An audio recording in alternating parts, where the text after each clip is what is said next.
warakoze Paul Kagame guhagarika jenoside yakorewe abatutsi mu 1994. warakoze Paul Kagame guhagarika amacakubiri mu banyarwanda. warakoze Paul Kagame kuzana ubumwe n'ubwiyunge mu banyarwanda. warakoze Paul Kagame kuzana gahunda ya ndi umunyarwanda. warakoze Paul Kagame kuzana girinka munyarwanda. Jenoside never again.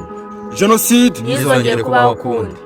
turwanye ngengabitekerezo ya jenoside. turwanye ipfobya n'ihakana rya jenoside. Jenoside yasize imfubyi.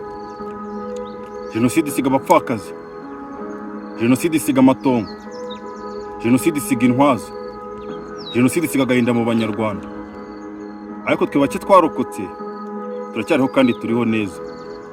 Turi mu gihugu cyiza. Namwe mwagiye ikivi cyanyu tuzacyusa. Twibuke twiyubaka.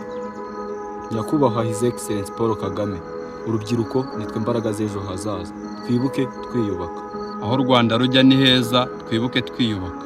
Nyakubahwa Paul Kagame, turagushimira ko nyuma ya jenoside yakorewe abatutsi umugore wamuhaye ijambo. Twibuke twiyubaka. Twibuke Kwiyubaka. twibuke Kwiyubaka. twibuke Kwiyubaka. maze Imana idukunda iduha umuyobozi mwiza. Nyakubahwa Perezida Paul Kagame, papa tuzaguha iki? Mubyeyi tuzakwitura iki? Ko wazuye u Rwanda ukarukura habi, ko wazuye u Rwanda rwari rugeze habi.